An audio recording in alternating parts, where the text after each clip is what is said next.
Hello नमस्कार दोस्तों। आप लोग कैसे हैं? उम्मीद करती हूँ आप लोग अच्छे होंगे और अपनी पढ़ाई अच्छे से कर रहे होंगे। आप सभी का आपके अपने चैनल रिद्धिका हिंदी एकेडमी में वंदन है, अभिनंदन है। दोस्तों, आप अपने स्क्रीन पे देख पा रहे होंगे, आज हम पढ़ेंगे हिंदी व्याकरण की एक महत्वपूर्ण टॉपिक संज्ञा।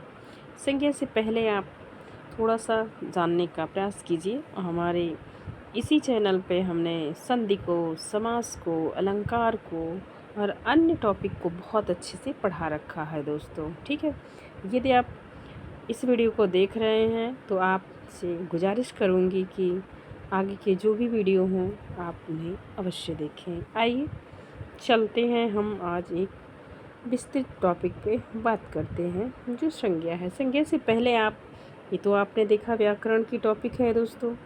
अब आपसे एक प्रश्न बनता है, मान लीजिए कोई भी पूछ सकता है ना व्याकरण किसे कहते हैं, तो आप जान लीजिए आज कि सबसे पहले व्याकरण किसे कहते हैं। ठीक है, देखिए यहाँ पे स्पेस है, यहीं पे आपको समझाने का प्रयास करेंगे। व्याकरण किसे कहते हैं नोट डाउन कीजिएगा दोस्तों। ठीक है, चलिए, क्या होता है कि व्याकरण हमें शुद्ध पढ़ना, ठीक है, शुद्ध लिखना,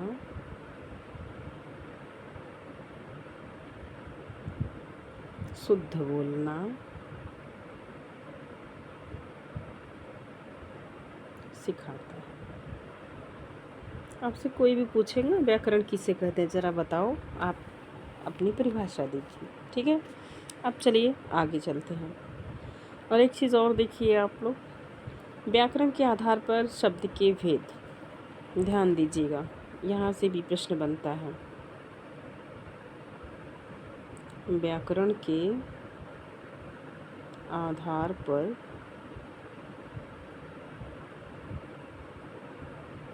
शब्द के भेद। दोस्तों, अभी तक यदि आपको पता हो तो ठीक है, नहीं पता हो तो हमें कमेंट करके बताइएगा आपको पता था कि नहीं। व्याकरण के आधार पर शब्द के कितने भेद होते हैं। ठीक है, अब आप बताइए, व्याकरण के आधार पर शब्द के 2 भेद होते हैं। ठीक, विस्तृत पढ़ेंगे दोस्तों, समझते हुए चलिएगा। यदि वीडियो पसंद आए तो लाइक कीजिएगा, पसंद ना आए तो डिसलाइक कर दीजिएगा, कारण बताइएगा क्या कमी रही। ठीक है, चलिए अब देखिए 2 भेद कौन कौन से हैं। एक है विकारी और दूसरा है अविकारी। ठीक है, अब आपसे यहाँ पे परिभाषा पूछा जाता है दोस्तों कि विकारी किसे कहते हैं। सबसे पहले आप समझिए विकारी किसे कहते हैं। ठीक, विकारी का अर्थ होता है कि जिसके शब्दों में परिवर्तन होते हैं।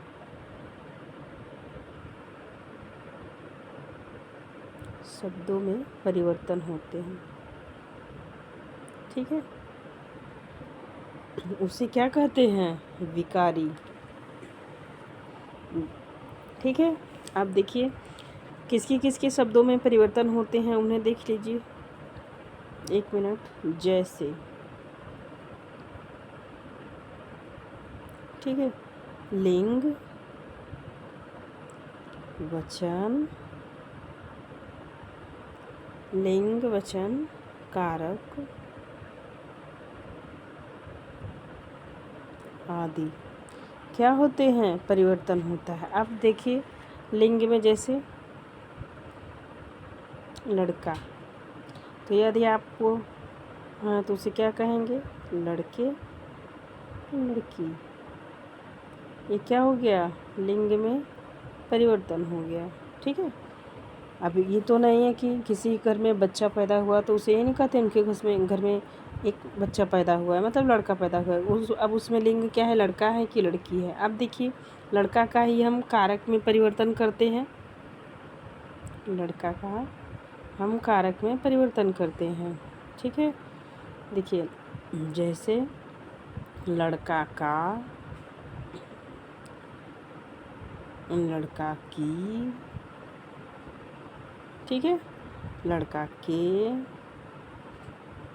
नोट डाउन कीजिएगा दोस्तों। अब देखिए हम क्या करेंगे, अब हम सर्वनाम में इसका परिवर्तन कर देते हैं। ध्यान दीजिए,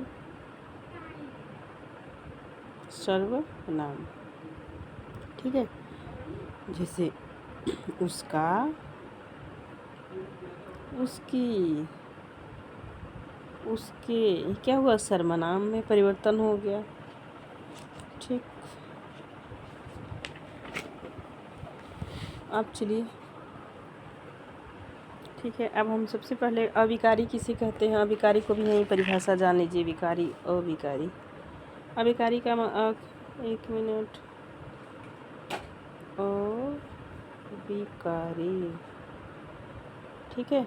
अ का मतलब होता नहीं, विकारी का मतलब होता है परिवर्तन। जिसमें परिवर्तन नहीं होता है उसे अविकारी कहेंगे, ठीक है। अब चलिए पढ़ते हैं हम विकारी के भेद। जो टॉपिक हमारी है, हम सबसे पहले विकारी को पढ़ेंगे, फिर अविकारी को, ठीक है। नोट डाउन कीजिएगा, टॉपिक वाइज पढ़ेंगे। विकारी, विकारी में कितने कितने भेद होते हैं आप जानिए। सबसे पहला भेद होता है संज्ञा, सर्वनाम, ठीक है। उसके बाद विशेषण, क्रिया। आज की हमारी टॉपिक क्या रहेगी दोस्तों,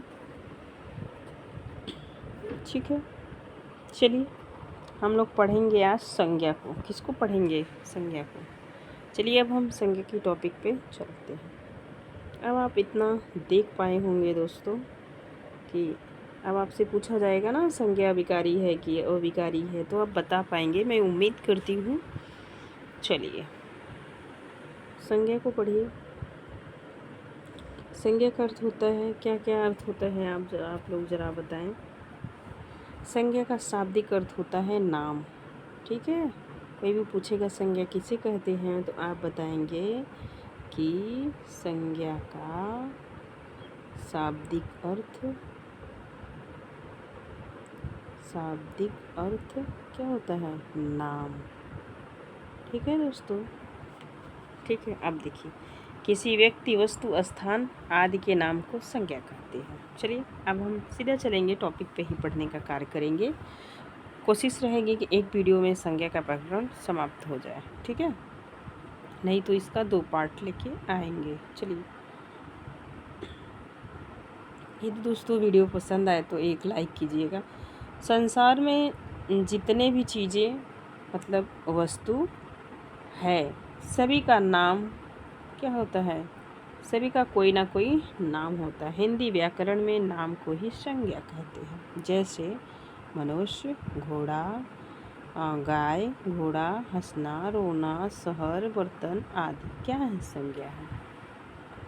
अब देख लिया आपने ना, संज्ञा का मतलब होता है नाम। देखिए अब संज्ञा की परिभाषा, किसी वस्तु, स्थान, जाति के या भाव के नाम को संज्ञा कहते हैं। भाव में जैसे रोना, हंसना, गाना आ जाएगा। अब देखेंगे आप उदाहरण, देखिए श्री राम, ध्यान दीजिए, श्री राम, करनाल, वन, फल आदि। अब देखिए संज्ञा, संज्ञा के उदाहरण देखिए, व्यक्तिवाचक, वस्तु का नाम, गुण का नाम, स्थान का नाम, भाव का नाम, स्थान का नाम क्या है, संज्ञा। व्यक्ति का नाम जैसे सुरेश, दिनेश, महेश, सुरेश और राकेश, ठीक है। अब वस्तु का नाम में कलम, डंडा, चारपाई, कंघी और घर की इत्यादि जो भी चीज़ें हैं, सामान, ठीक है, वस्तु, ठीक।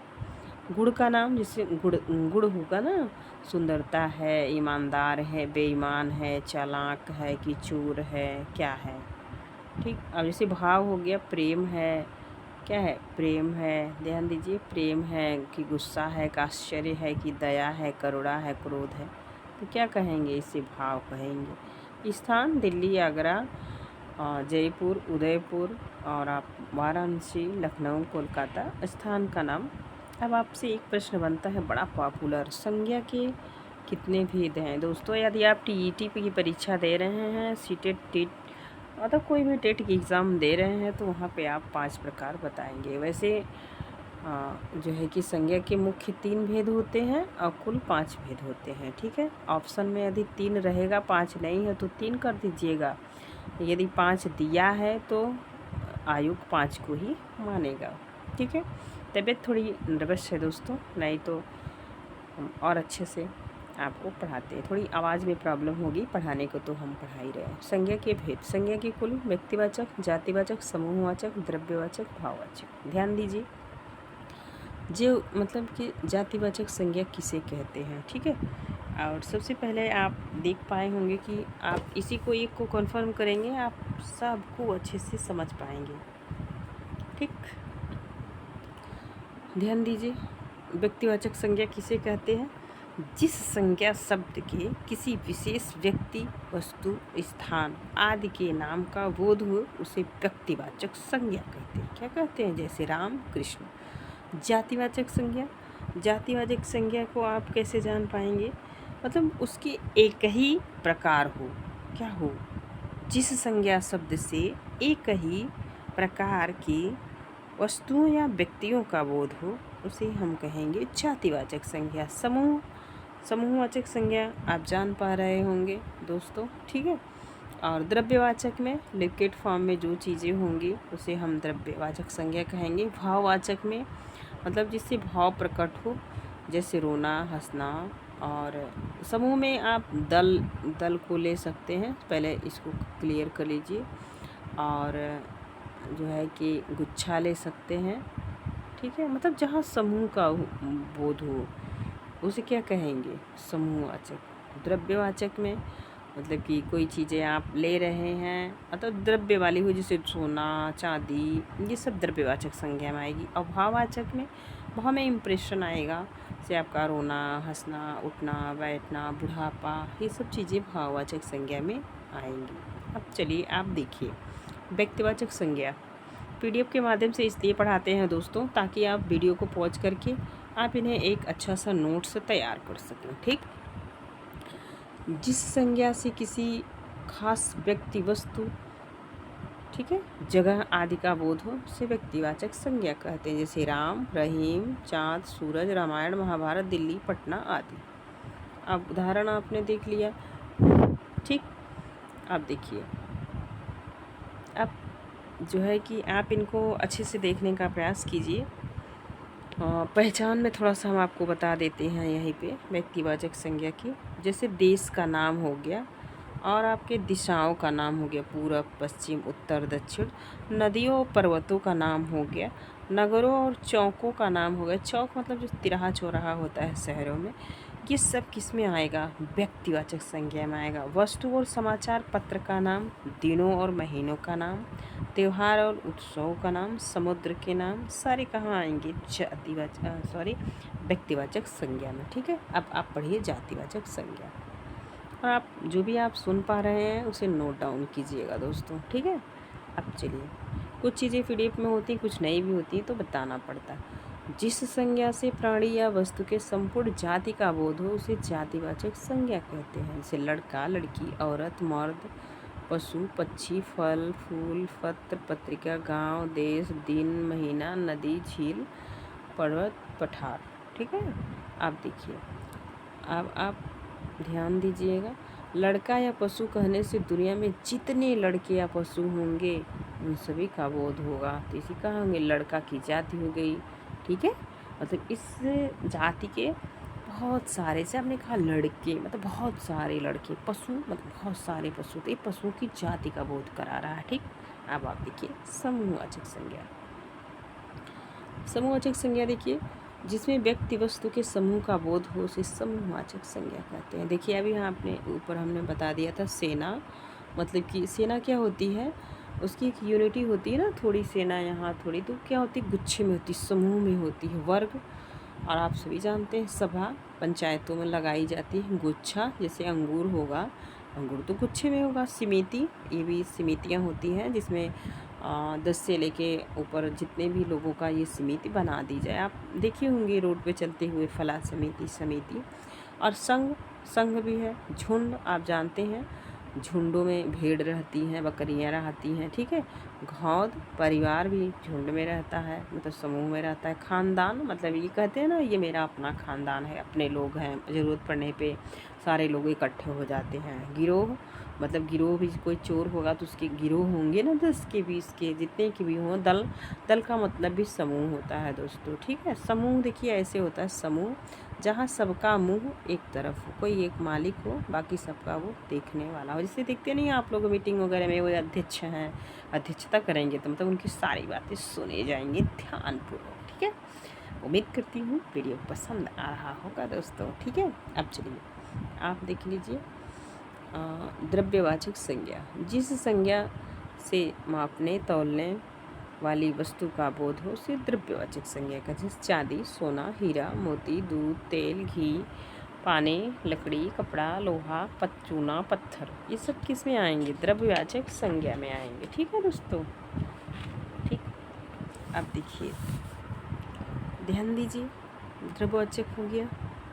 और अब चलिए आगे चलते हैं, अब पढ़ेंगे भाववाचक संज्ञा।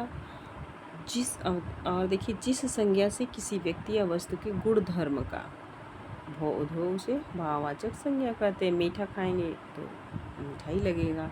खटास, बुढ़ापा, जवानी, लिखाई, पढ़ाई, बुराई, अच्छाई, ठीक है। अब देखिए आपने देखा था ऊपर जो हम आपसे बात कर चुके थे दोस्तों, उसी के बारे में एक बार आप देख लीजिए। संज्ञा के विकार, तो संज्ञा का परिवर्तन कहाँ क्या होता है? लिंग में, वचन में, कारक में, जिसको हमने आपको पहले पढ़ा दिया। और लिंग में, लिंग संज्ञा के जिस रूप से स्त्री या पुरुष जाति का बोध हो उसे लिंग कहते हैं। आप सभी जानते होंगे हिंदी में लिंग की संख्या 2 होती है और संस्कृत में 3। वचन, एक वचन, द्विवचन, बहुवचन संस्कृत में होता है, हिंदी में 2 होता है। हिंदी में लिंग 2 होते हैं और संस्कृत में 3, ठीक है। और वचन भी हिंदी में 3 होते हैं, लिंग में 2। कारक, कारक देख लीजिए, जिस संज्ञा या सर्वनाम की जिस रूप से उसका संबंध वाक्य की क्रिया या किसी अन्य शब्द के साथ जाना जाए उसे कारक कहते हैं। जैसे कर्ता ने कर्म को करण से संप्रदान के लिए या पदान से अलग होना, तो ये सब क्या है? कारण है, ठीक है। तो दोस्तों आज के लिए रहा ये प्रकरण। उम्मीद करती हूँ वीडियो पसंद आया होगा, चीज़ें समझ में आई होंगी। यदि आपको लगता है कि नहीं समझ में आई तो वीडियो को पॉज करके एक बार ढंग से पढ़ लीजिए पीडीएफ को। यदि आपको पीडीएफ चाहिए तो आप हमें कमेंट के माध्यम से बताइएगा, पीडीएफ को प्रोवाइड करवा देंगे। आज के लिए बस इतना ही, तब तक के लिए अपना ख्याल रखिए, पढ़ाई करते रहिए। थैंक यू सो मच दोस्तों।